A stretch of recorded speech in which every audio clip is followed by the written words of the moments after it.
So now let's talk about adding details. We're talking about folds in the fabric, sleeves, collars, that sort of thing. And we're talking about the shape of what they are wearing. We're also talking about wrinkles in our actual anatomy. So if there's a wrinkle here, you know, because even as we bend, like we get wrinkles. Okay, so anytime there's a, you know, bend, either in the fabric or on the skin, we're going to look for those types of details. We're starting to also take note of where shadow and highlight is.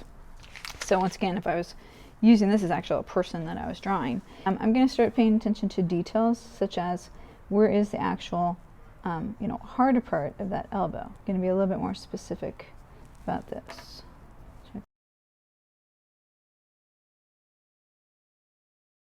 So I have my detail of placement there.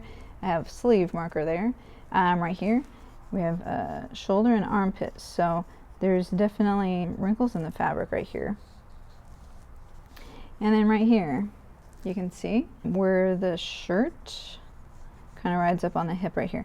And there's a little bit of wrinkles and folds. We're going to stop and talk about this. This is a really great reference.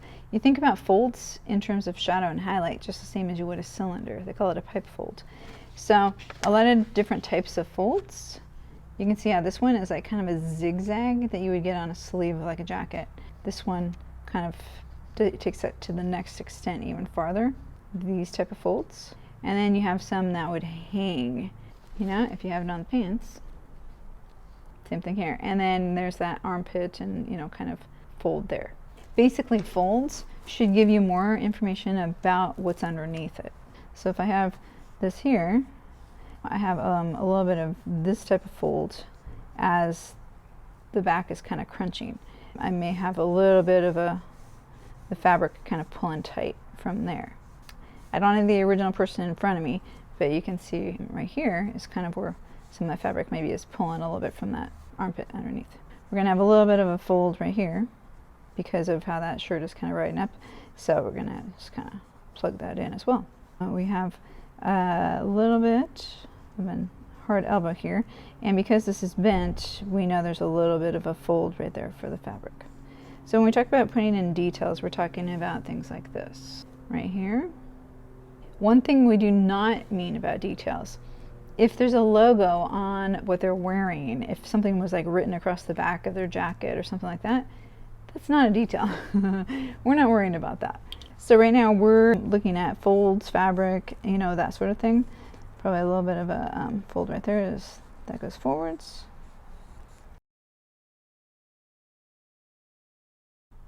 All right, before we get to the shading part, let's stop and talk about heads.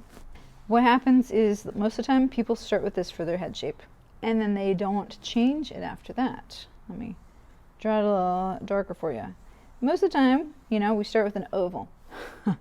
What's worse is if you start with a circle. Don't do that. But if you look at anatomy, if you look at a skull, okay, what we're talking about for the shape of the head is a little bit more like this. So as you're, you know, doing a gesture pose, as you're, you know, even if you start like this, maybe I start with this. But as you develop it, what you need to kind of start thinking through is where is the actual head shape? Like where is the jaw? As you're thinking through, a couple things to think about as you are doing a little bit of a longer pose. You don't need specifics. You don't need to make this look like the person you're trying to draw. But maybe where, if you do the eye line and the midpoint, then I can see this person is actually looking down. If I know where the ear is, I'm going to plug that in as well. The ear kind of gives us a little bit of a landmark also for plugging in the neck. So we can put the neck in appropriately. So as you think about head, it's okay to start here. But then, you know, if you have a person and here's their neck, it's start thinking through like where's the midpoint, like where's their nose, where's their eye, but also, you know, this is kind of the top part and this is kind of a secondary part here. So now we've done everything else. We just got to talk about a little bit of shading. As I've worked, it's kind of already started happening. One thing with figure drawing and life drawing is you can really utilize this approach. This is hatching. Hatching is just Parallel lines. If I push down harder, I get a darker value. If I cross, I get a darker value. If I put them far apart and use a lighter pressure, I'm getting a lighter value. As I want to try and create a little bit of depth to this, wherever there is shadow. So like we said, like if the light was kind of coming a little bit here, we can kind of tell there's shadow back here. So I can kind of start just putting that in.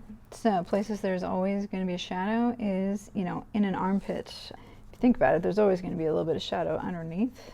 As your back is kind of moving, there's usually going to be a little bit of shadow in the midst. Underneath, right here, there's going to be shadow. So even if I don't have the person in front of me, I know, you know, some specific areas. There's going to be shadow underneath the arm here. Okay, as I kind of do that. So I'm really utilizing that hatching motion. If I refer to my original, like if I was drawing this, then there's shading going on.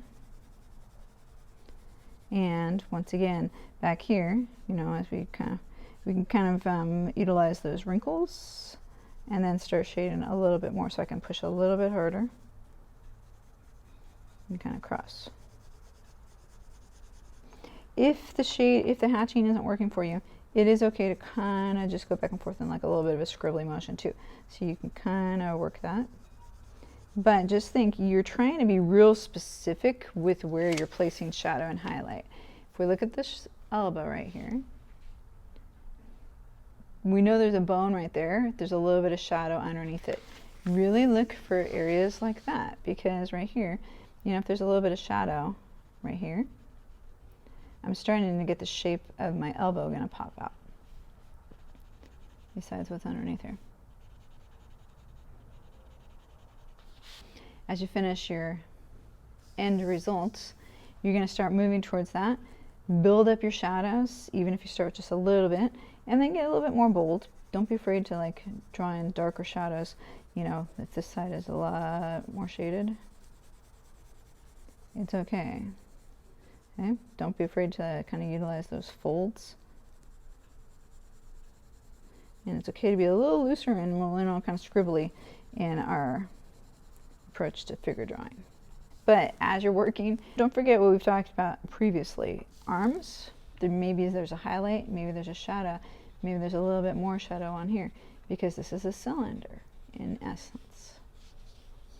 That's a little bit of where you're headed. Obviously, there's a little bit more to develop, but I think you have the basic idea. So that's how you can kind of go from a gesture to kind of like a 5-minute drawing to more of like a 10-minute drawing.